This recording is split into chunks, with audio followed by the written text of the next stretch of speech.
This is a brand new Nukeproof Digger, an all new gravel bike from a British company. We've actually borrowed it from our pals over at off.road.cc because we've seen it's a really cool bike and we want to show you. Let's run through some of the key details on this new bike.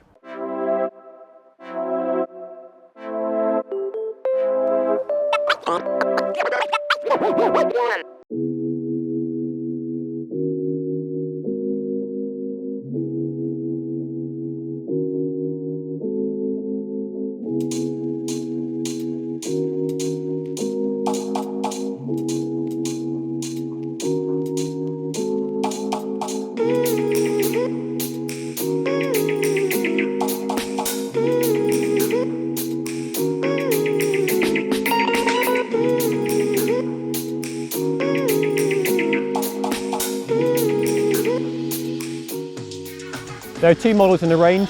This is the range topping Pro model, costs £1,850. Below it there's a comp for £1,450. They're all based on the same frame, just different components depending on what budget you have. So this Pro model is a really good looking bike. I think it's a really smart paint job, but let me know what you think in the comment section below. Is it a thumbs up, thumbs down? Love to hear your thoughts. So underneath the paint, you've got a really nice aluminium frame, triple butted tubes to save weight. You've got a carbon fork at the front with a tapered head tube. Really nice external bottom bracket down there, so no press fit creaking to worry about. Obviously, it's designed around disc brakes, so we've got through axles, front and rear with flat mount calipers. All the cables are internally routed, apart from the rear mech which comes out down there. But it's a really clean looking bike, a really smart looking bike, really nice design features on this one. We like it a lot. For your £1,850, you get a SRAM Rival 1x group set, a really common choice on gravel and mixed terrain bikes like this. Got a 40-tooth chainring on the front with a wide range 1042 cassette on the back, and the clutch mechanism on the rear mech makes sure that the chain stays on when you're riding over rough, bumpy terrain.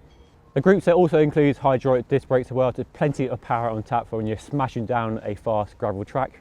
Talking of smashing down fast, rocky descents, this bike has a dropper post. It's not something you see that often on a gravel and road bike, but it's a real common feature on mountain bikes. The idea is simply to allow you to drop the saddle, so when you're riding down steep descents, you've got the saddle out of the way for more clearance so you can move the bike around and not get caught on the saddle.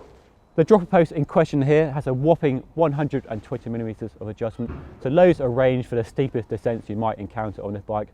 And you adjust the height of the saddle by using the remote handlebar lever. Now on some bikes we've seen that lever integrated into the drops, which seems a more common sense approach. When you're riding a really steep descent, you're going to have your hands on the drops, but taking your hand off the drops to reach the lever in the middle of the handlebar seems a bit daft to us. But we'll see what it's like when we get it out on the trail and whether it's any good or not. When you're not smashing down fast, rooty descents, this bike is really versatile, so you can use it for the daily commute. It's even got rack and mudguard mounts, so you can fit some racks, put some panniers on there, put some mudguards on, and it's a really practical year-round bike. You can even swap out the wheels and tyres and put on some fat slicks as well for a bit of road use. So you have two bikes in one, a knobby tyres for the weekend when you're riding muddy trails, and a slick tyre bike with mudguards for the daily commute.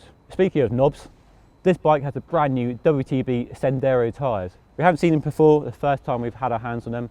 They're based loosely on the popular Horizon slick tyre, so the same sort of carcass size, 47mm wide as well, but really aggressive knobs. So if you're riding really muddy trails like they are at this time of year, November, at the time of filming, they should provide plenty of traction as well. The frame and fork has plenty of mud clearance as well, so when you're riding down really muddy trails, there's plenty of clearance and mud to fall down the frame and the fork, so you shouldn't get clogged up and bogged down with a muddy frame. For the finishing kit, and I mean the handlebars and stem and the saddle, it's all really nice looking kit for the money. Should mention the handlebars, they are really wide, and the idea there is to give you plenty of leverage and control when you're riding really fast and steep descents. A real influence from the mountain bike world, that is, a really wide handlebar with a slight flare to the drops as well, just to increase the leverage even more. And the last piece of the jigsaw are the wheels. These are aluminium WTB rims, really nice wide profile and tubeless ready as well, so you can ditch the inner tubes, and they are laced to Nukeproof's own hubs. Really nice colour, and they match the paint job on the bike. So all round, it looks like a really good bike for money. Yes, £1,850 is still a lot of cash, but you're getting a lot of bike for money and a lot of equipment as well. We've seen more expensive bikes which aren't spec'd as well as this, so you're getting a really good looking bike. Really nice aluminium frame, carbon fork, nice SRAM group set, really nice set of tyres as well. So it looks like a really well thought out bike, and we can't wait to find out how it rides, and we'll be doing that soon.